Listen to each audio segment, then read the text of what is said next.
Et alors, rebonjour ou bonjour pour les derniers arrivés. Maintenant que tout le monde est là, ou presque, bonjour et merci à tous pour votre participation à ce jeudi TI. Alors les dégâts d'oiseaux au semis et à la levée des grandes cultures sont toujours un problème majeur pour les producteurs. Pour le résoudre, le projet LIDO s'est attaché à comprendre le comportement des oiseaux dans les territoires pour identifier des stratégies de gestion. Quels leviers et solutions sont possibles? Christophe Sauce, chargé d'études à Terrinovia et spécialiste des problématiques oiseaux au sein de l'Institut, va vous présenter les premiers résultats de ce projet. Sachez que les résultats de ce projet va donner lieu à un séminaire de restitution. Je vous donnerai le lien pour vous inscrire à ce séminaire et il y aura des résultats beaucoup plus détaillés que ce webinaire. Avant, les traditionnelles informations d'usage, le webinaire est toujours enregistré. Vous pouvez le retrouver sur notre chaîne YouTube en replay. Et pendant la présentation, vous pouvez poser toutes vos questions sur le chat en live. Nous serons ensuite ravis d'y répondre. Christophe, je vous laisse la parole, c'est à vous. Bonjour. Alors, Bonjour Christophe. Je vais vous présenter quelques résultats, introduire le sujet aussi. Et donc, c'est des travaux qui ont été menés avec Lucie Zwiński. Alors, de quoi on parle juste? Donc, les dégâts d'oiseaux en grande culture, on peut en avoir sur maïs, sur tournesol, également sur légumineuses à graines. C'est des enjeux dont l'ordre de grandeur est de plusieurs dizaines de millions d'euros pour des pertes au champ, des pertes directes liées aux destructions de cultures et aux ressemis. C'est un sujet qui est compliqué pour la recherche agronomique, parce qu'il y a assez peu d'investissements en recherche fondamentale et en R&D.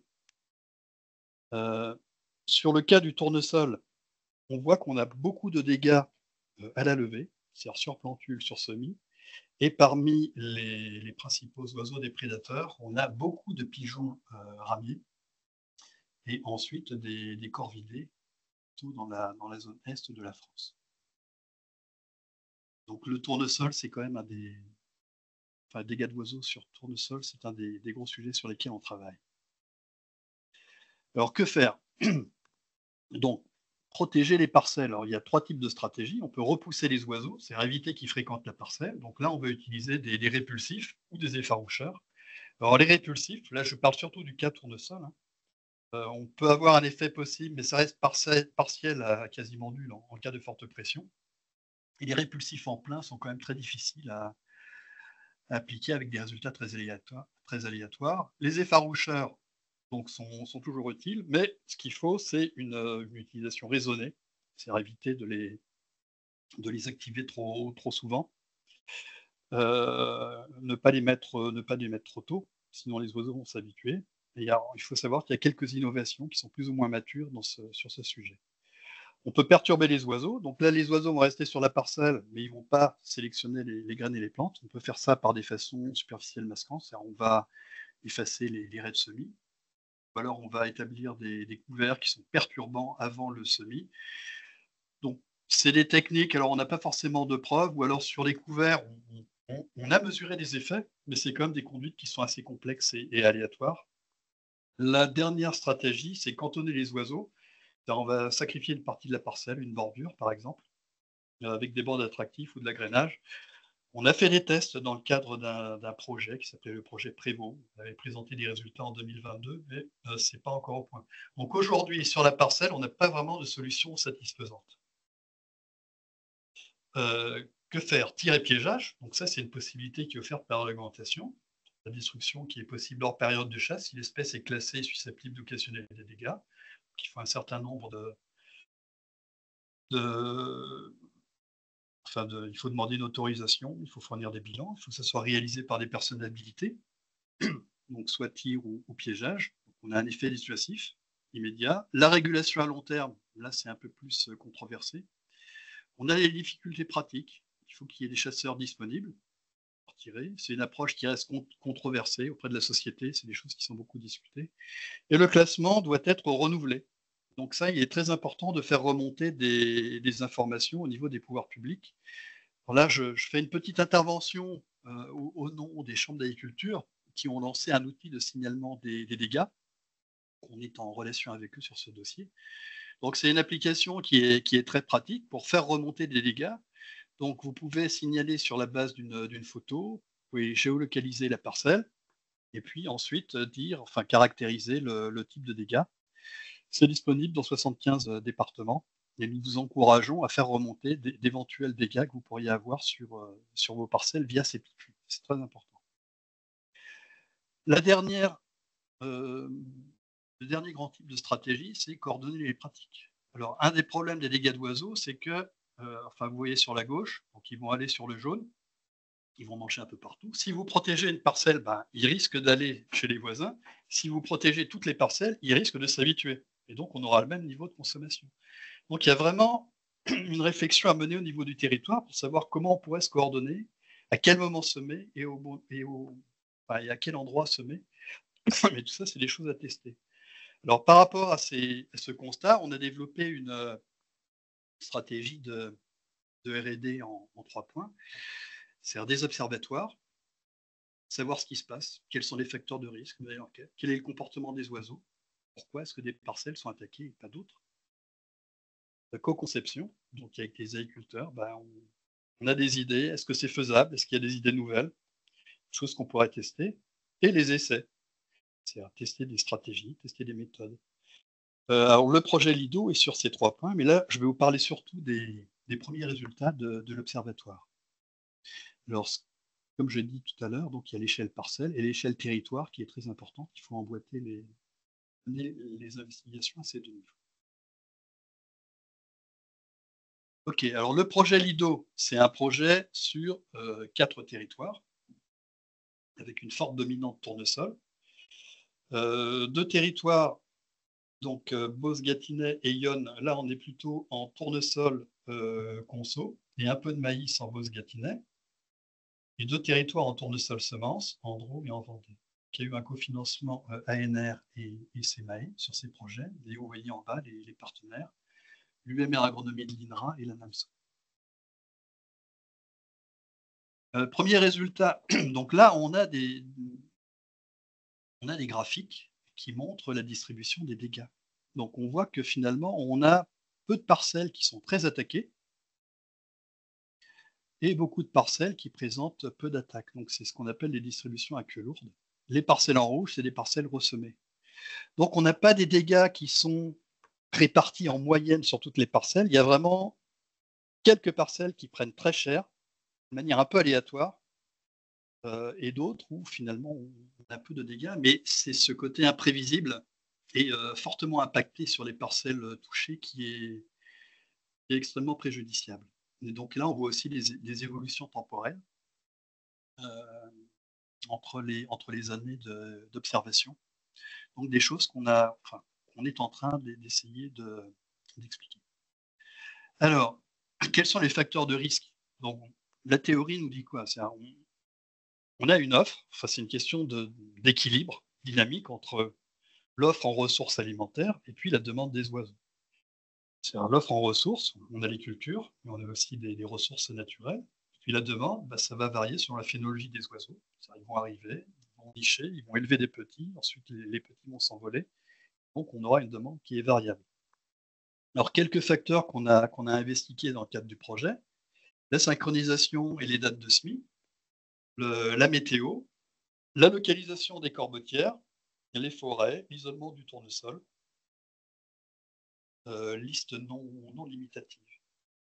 Alors un exemple de résultat, alors, je ne vais pas présenter tous les résultats, parce qu'il y a pas mal de facteurs qui ont été regardés.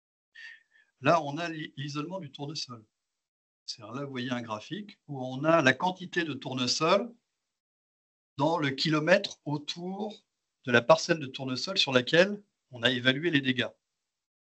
Et on voit que plus on a de tournesol, tendanciellement dans les alentours, moins on a de dégâts. Et donc les fortes attaques sont plutôt sur des parcelles qui sont isolées par rapport aux autres parcelles de tournesol. Donc on s'y attendait, mais là on a vraiment pu établir cette relation. Donc voilà un exemple de type de méthode pour investiguer les facteurs. Alors, une question qui se pose, c'est est-ce qu'on peut intégrer tous les facteurs de risque? Alors, on a réalisé un travail de modélisation avec la production d'un modèle boîte noire. Donc, là, on est vraiment on est sur tournesol. Donc, on prend tous les facteurs. Donc, on a utilisé les parcelles enquêtées comme jeu de données d'entraînement. Sur chacune des parcelles, on a regardé dans les parages, donc la surface en tournesol, la surface en forêt, la surface en zone urbaine, etc. On a regardé également la météo. On a fait ça avec donc, les éléments fixes et puis on a regardé aussi posture avant semis, une fois qu'on a toutes les infos. Et est-ce qu'avec toutes ces informations, on peut entraîner un modèle pour prédire le risque? Donc on a eu des résultats intéressants. Donc on est sur des modélisations du risque, c'est risque et pas risque, c'est parcelles vertes ou rouges. Donc on a des modèles qui sont corrects, mais sur les zones d'entraînement. C'est-à-dire ils sont mauvais ailleurs. Si vous allez en dehors des zones sur lesquelles on a entraîné le modèle, là vous allez par exemple dans le sud-ouest, vous n'aurez pas de bons résultats. Alors le déploiement va dépendre de l'existence d'une large base de données géolocalisées pour l'entraînement. Alors là, je reviens sur l'application de signalement de dégâts. On discute avec les chambres pour voir s'il est possible d'utiliser ces données pour entraîner le modèle et avoir des résultats un peu plus généralisables. Alors le comportement des oiseaux. Là, on va parler d'une étude corbeau connexe, enfin complémentaire à l'IDO, sur la même zone, en Beauce, qui est menée avec l'OFB. Donc là, on équipe des corbeaux, alors on les capture. Alors c'est pas trivial, capturer les corbeaux, on les équipe avec des balises GPS et on les suit. Alors, qu'est-ce que ça donne? Là, on a un déplacement journalier. C'est-à-dire, on a un individu qui s'appelle Aya, le 1er mai, et puis on regarde l'ensemble de ses déplacements. Et sur le graphique, vous voyez la distance par rapport à la corbetière. Donc, on voit qu'il fait des allers et retours pendant toute la journée. Il revient à chaque fois à la corbetière. Sur la saison, qu'est-ce que ça donne? On voit qu'en fait, on a 2 types de déplacements. C'est-à-dire jusqu'au 9 mai, on a cette espèce de modèle essuie-glace qui fait des allers-retours et une fois que le 9 mai est passé, on a, un modèle qu'on appelle, banlieusard, c'est-à-dire il part le matin et il revient le soir et il va un peu plus loin que la période précédente. Donc ça, on l'a vérifié sur d'autres individus et on peut le mettre en relation avec la phénologie, c'est-à-dire l'envol des jeunes. Et là, on pourrait avoir des implications en termes de gestion. C'est-à-dire pendant le modèle essuie-glace, on a des déplacements à proximité des corbetières, à moins de 3 km. Donc les parcelles qui sont proches de la corbetière sont à risque et les parcelles éloignées, là, ne sont pas à risque. Mais quand on passe en changement de régime, et en l'occurrence, là, on donne l'exemple du 9 mai, on a un déplacement des corbeaux dans un rayon plus important autour de la corbetière. Donc toutes les parcelles encore en face sensible aux dégâts sont à risque, car les corbeaux se déplacent plus loin. Et les parcelles semées pendant le modèle essuie-glace, qui ont dépassé le stade de sensibilité, qui ont été semées précédemment, ne sont pas à risque. Donc là, on pourrait commencer à segmenter les espaces et à adapter le niveau de protection des parcelles au risque. Alors, on n'en est pas encore au conseil, c'est juste des résultats de recherche, mais ça pourrait alimenter des stratégies. Alors, les conclusions, c'est sur le volet recherche, on a des progrès sur les facteurs de risque et le comportement des oiseaux. Là, je vous ai présenté quelques résultats, mais on en a d'autres et ça commence à avancer. Et ce qui est assez satisfaisant, alors là, on est vraiment sur les corvidés, c'est qu'il y a d'autres équipes qui commencent à bosser dessus. Donc j'avais parlé d'un déficit de recherche. Sur les corvidés, ça commence à avancer, notamment avec une thèse en Suisse. Alors le Muséum d'histoire naturelle, l'Université de Rennes, et on a vu également l'OFB qui se mobilise sur ce sujet. On commence à avoir des investissements et ça, à terme, ça produira avec la masse de données accumulées qu'on va analyser au fur et à mesure. Il y a quand même un regret, c'est-à-dire qu'on a du mal à mobiliser les gens pour bosser sur le pigeon ramier, alors que c'est quand même un gros point noir sur Tournesol.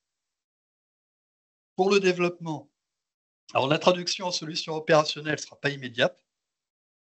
Là, vous avez vu des résultats, c'est plutôt des recherches amont, mais ça donne des idées de stratégie. Mais On n'aura pas de solution opérationnelle pour demain. Quand on discute avec les gens qui bossent sur le sujet, on est vraiment sur des concepts de combinaison de leviers et d'adaptation de la protection parcelle au niveau de risque. Il faut savoir qu'il y a aussi des innovations technologiques qui sont à suivre, à accompagner. Et le dernier point, c'est que, pour que, à la fois pour, hem, faire connaître ce sujet, parce que c'est pas évident pour tout le monde, par rapport à la réglementation ESOD et puis par rapport à l'acquisition de connaissances, il est très important de faire remonter les données. Donc l'agenda, les rendez-vous, donc Stéphanie a parlé du séminaire de restitution, Lido le 25 mars au matin. N'oubliez pas, j'en rajoute une couche, hein, c'est vraiment important de signaler les dégâts. Et je vous remercie de votre attention. Merci beaucoup Christophe pour cette présentation très claire et synthétique. Alors je vous remets le lien sur le séminaire pour avoir des résultats plus détaillés sur le projet Lido et sur ses résultats. Il est gratuit, n'hésitez pas à vous inscrire. Je vous le remets dans le chat et on va passer à la phase des questions.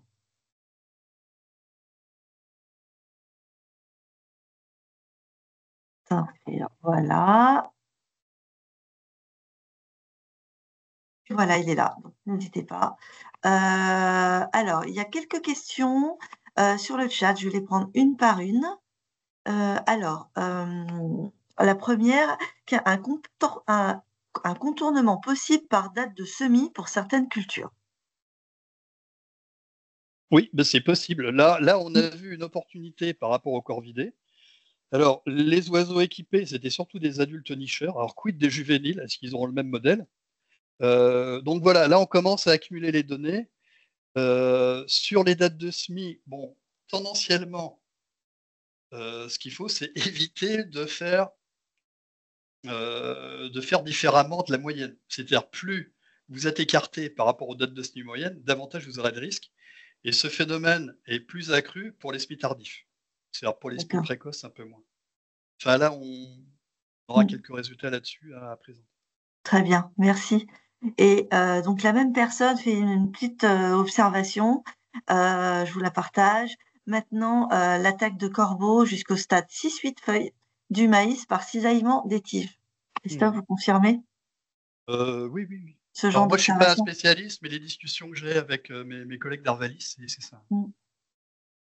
Et une autre question, quels critères définissent une corbotière? Alors à partir de combien de nids de corbeaux on a une corbotière? Je j'en sais rien. Enfin bon, là, je me suis jamais vraiment posé la question. Enfin, on a toujours quelques, voilà, c'est une espèce coloniale. On n'a pas de désolé. Après, voilà, et c'est alors les corbetières, voilà, il y en a de tailles très variables. Puis ce qui est embêtant, c'est qu'elles sont souvent dans des zones un peu périurbaines ou voire dans Mmh. des parcs ou dans des zones qui sont difficiles à gérer. D'accord, donc il y a pas de nombre particulier Non, pour une non, corbotière, c'est c'est un peu au cas par cas? là, on n'a pas fait la taille minimale, de nombre de Ouais, nids sur nos cas. d'accord. Et alors j'ai une autre question plutôt pratique sur le séminaire. Il y a pas d'accès aux visio au séminaire, c'est simplement du présentiel? Voilà. D'accord. Alors, si les gens sont intéressés, ils peuvent se manifester. De toute façon, il y aura des Mmh. on verra quelle information on peut transmettre, hein. Ouais, tout à fait, De toute bien façon, sûr. dans Donc les qu'ils hésitent différents pas médias, mais il n'y a pas de visio qui est prévu lors du séminaire. à renvoyer un message, effectivement, pour avoir ce retour-là. Alors une autre question, à quoi pensez-vous lorsque vous dites qu'il y a des innovations technologiques? Alors, là, je pense surtout aux effaroucheurs, où on commence à avoir des choses, à la fois sur la réactivité, c'est avec des capteurs optiques, par exemple. Alors, on bosse un peu là-dessus, hein. On a des jeux de données qu'on a transmis à des labos et à des sociétés, hein, pour entraîner des modèles. Il y a des gens, je crois, qui commencent à proposer des produits commerciaux. Donc c'est pour détecter les oiseaux posés.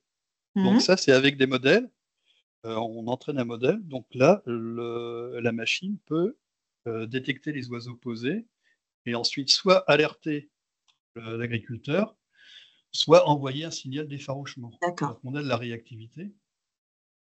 À terme, on pourrait imaginer que la machine sélectionne les signaux qui sont les plus efficaces, donc des phénomènes d'apprentissage par renforcement. Mmh. À C'est une terme. première voie. Alors Mmh. il y a une 2e voie, c'est la mobilité, donc avec les drones terrestres ou volants. Donc là, les briques technologiques sont là, hein, des drones seuls ou en essaim. Après, c'est des limites réglementaires, parce que Mmh. pour le moment, il faut toujours avoir le drone à vision. Heu et la dernière voie, c'est les signaux. C'est à la fois sur les signaux acoustiques, qu'est-ce qui est le plus efficace? On parle de laser aussi, il y a des gens qui bossent sur le sujet. Et le laser, après, c'est des questions de sécurité aussi, si c'est des lasers qui ont enfin, avec des énergies importantes. OK, parfait. Mais ça bouge pas mal. Ça bouge pas mal au niveau des innovations, donc à suivre. Une autre question, en bio, on sème plus tardif. Les Mmh. parcelles sont donc alors plus sujets aux attaques? Oui. Oui, forcément, hein. Mmh. Et alors le bio, c'est très embêtant, quoi, parce qu'il y a moins de solutions Mmh. Bah, c'est ça. de Ouais. semences, par exemple, enfin, notamment sur maïs. Donc là, bah, voilà, c'est un cas un peu compliqué. Mmh. Une autre question, avez-vous pensé à observer s'il existe des différences entre les différentes variétés de tournesol par rapport à l'attraction des oiseaux? Est-ce qu'en choisissant d'autres variétés de tournesol, il y a une différence? Alors il y a bon, je dirais pas qu'il y a pas d'effet. C'est-à-dire pour le moment, j'ai pas de dossier à présenter là avec des trucs, très clairs. Après, s'il y a un effet, dans un essai où vous semez enfin une rangée de tournesol, de la variété, «attractive» entre guillemets à Mmh. côté de la variété non attractive, enfin là vous verrez des différences. Si c'est sur des parcelles entières, ce sera pas la même histoire. OK. C'est-à-dire que c'est pas les mêmes choix. Voilà. C'est une petite différence pourrait se voir éventuellement sur des dispositifs où on a vraiment des rangs de tournesol côte à côte, sur des parcelles entières, enfin sur des parcelles entières, j'en doute. C'est une question intéressante. Après, pour le Ouais, moment, tout à enfin, fait. on a peu Mmh. d'infos. Mmh. Ça pourrait être une voie possible, Ça pourrait être une voie, mais comme je l'ai montré, si toutes les parcelles sont semées avec la même variété, les oiseaux doivent bien manger, ils finiront par manger. oui. C'est-à-dire qu'entre, petites différences de goût, bon, bah, quand on a faim, on a faim. Oui, C'est pas parce qu'ils préfèrent la bolognaise sur les carbonara que si on leur donne que de la carbonara, ils mangeront pas la ils carbonara. mangent. Bon exemple, très parlant. Ensuite, une autre question, si on est dans une zone alors on revient sur les corbetières. Si on est dans une zone avec beaucoup de corbetières, c'est donc compliqué à gérer, avec beaucoup de corbetières possibles. C'est plus compliqué à gérer aussi? Avec notamment Oui, après avec ouais, beaucoup de ouais. zones boisées? Bah, les corbeaux sont pas forcément dans les zones boisées, ça on peut en trouver aussi, enfin, comme j'ai dit, dans des zones périurbaines, enfin enfin les villes aussi, dans des pas loin des bosquets et cetera. Mmh. Après, enfin, la gestion des corbetières, ça dépend aussi du milieu local. Enfin, des interventions qu'on peut Ouais. réaliser localement, ça dépend du milieu. Après, c'est vrai que si enfin, d'après notre modèle, si le paysage est dense en corbetières, c'est un peu plus compliqué. Évidemment, si on a une corbetière tous les 2 kilomètres, bah là, le modèle ne Mmh. fonctionne plus. OK. Une autre question, ça intéresse beaucoup ce sujet, hein. Pourrait-on imaginer un système d'alerte pour prévenir du début de nichage des oiseaux, puis de départ des jeunes pour améliorer la gestion du risque? Oui, mais Oui, alors ça possible? bah, je personnellement, je pense que c'est possible. Après, ça dépendra pas de nous. C'est-à-dire que là, on est sur des dispositifs, partenariaux, des dispositifs, participatifs. Alors comment ça s'organise? Enfin ça, c'est vraiment un gros sujet et bon, ce ne sera pas Terrinovia tout seul. Enfin là, c'est vraiment des projets territoriaux. Mmh. Avec les enfin voilà, il faut trouver les bons partenaires et cetera, tout en sachant que c'est un sujet, enfin comme j'ai dit, c'est un sujet qui peut être assez controversé parce que derrière il y a les questions de tir et cetera donc enfin Mmh. voilà, mais je pense que dans certaines régions ça pourrait marcher, dans d'autres c'est peut-être un peu plus difficile, enfin pourquoi pas? C'est une idée OK. intéressante. Ouais, c'est une idée à suivre aussi. Alors, on parle souvent de la toxicité du corite. Faut-il s'attendre à un retrait d'homologation? Pour le moment, c'est un produit sous dérogation. Oui, pour le moment, il Donc y a en tout cas voilà, ça enfin moi j'aurais que ça à dire. Après, enfin voir auprès d'Arvalis les dernières nouvelles sur ce dossier. en tout cas, c'est un produit qui existe toujours. Oui, Qu'on sur peut sur maïs, ouais. c'est toujours utilisé. Et enfin, donc si on mélange les variétés, on revient au sujet sur les variétés, en maïs, cela n'est pas une mauvaise idée? C'est une question. C'est une très bonne question, merci de l'avoir posée. Là, il faudrait la poser à mes enfin, À nos experts variétés? oui et puis enfin sur maïs, enfin nous on enfin franchement On travaille pas le maïs, oui. je donne ma langue au chat. Mmh. Et enfin, un nichoir pour les gros rapaces, cela ne repousserait pas les corvidés, par exemple? Il y a plein de belles idées, hein, pour éloigner les oiseaux. Ouais, on en parle après, enfin voilà, ça pourrait aider. Après pour les corvidés, il faut trouver des rapaces, suffisamment costauds, pour les colombidés aussi d'ailleurs. Ouais, oui. Donc enfin voilà, c'est des idées qui sont là, mais enfin, comment mettre ça en pratique, avec quel type d'espèce, comment, et cetera, Mmh. et tester, bon, ça reste à faire. Et alors, je reprends le fil des questions. Y a-t-il des huiles essentielles ou une autre odeur répulsive qui pourrait aider? Oui, mais après la question c'est, passer d'une idée comme ça en disant: «Ah ouais tiens, une huile essentielle, est-ce que ça pourrait marcher?» Très bien, enfin il y a des tas de gens qui ont ce type d'idée. Après, il faut vraiment un filtre, c'est-à-dire est-ce que la biblio dit quelque chose? Est-ce qu'il y a des tests qui ont été faits auprès des oiseaux? Hem, des tests en volière par exemple et ensuite on va au champ et cetera. Donc vraiment un entonnoir. Donc pourquoi pas? Mais bon, il faut suivre toute la procédure. Oui, mais pour l'instant, ça n'a pas été expérimenté en tout cas. Si, il y a des produits à Mmh. base d'huile essentielle. Bon, mais ça reste un peu empirique tout ça, quoi. Et Ouais, pour le ouais, c'est moment, enfin sur, tournesol, il y a rien de enfin voilà, s'il y mmh. avait des produits extraordinaires, ça se saurait. Alors ensuite, j'ai une autre question. Les dates de nichés sont-ils différents selon nos départements? Ça je dirais que ça dépend des espèces. Donc ça dépend des Heu, espèces et des départements, c'est ça? oui, oui, oui. Mmh. Bon là je pourrais enfin oui, ça va dépendre, mais là je pourrais pas donner de choses. Ça reste à paramétrer. On revient un peu sur, l'idée de dispositifs participatifs pour faire remonter les données et aller au-delà de simples constats, Mmh. actuels. Et enfin, quelle solution, au pluriel, peut-on adapter au maïs et au tournesol bio? Là, je disais, enfin combinaison de leviers, c'est-à-dire si on peut arriver à estimer les risques, ensuite en fonction des risques, utiliser des façons culturales, adaptées, éventuellement des couverts si on est à l'aise, Mmh. l'utilisation d'effaroucheurs, enfin qui est raisonnée, surveillance de la parcelle. Enfin, il n'y a pas de solution miracle, mais une combinaison de plusieurs leviers qui permettent de limiter les risques. Très bien. Et alors moi, j'avais une toute dernière question. Est-ce qu'il y aura, tout à l'heure, vous avez parlé du pigeon ramier, est-ce qu'il y aura le même type d'étude sur le comportement du pigeon ramier? Bah, on aimerait. Alors c'est beaucoup plus facile de mobiliser la recherche sur les corvidés, je sais pas, ils sont plus sympas, ils ont l'air plus intelligents, enfin plus ça a l'air plus sexy. Sur le pigeon, il y a des enfin on a vraiment des enjeux, surtout que, c'est une espèce qui est en expansion démographique et le problème va pas se régler tout seul. Et là, on a vraiment un manque de fonds scientifiques sur ce dossier. Ce serait bien si les labos pouvaient se mobiliser un peu plus. OK, parfait. Bah, écoutez, merci à tous. Il y avait beaucoup de questions. J'espère qu'on a pu, répondre à vos attentes. Merci beaucoup. Alors je vous ai mis en fait les 2 liens à suivre tout particulièrement.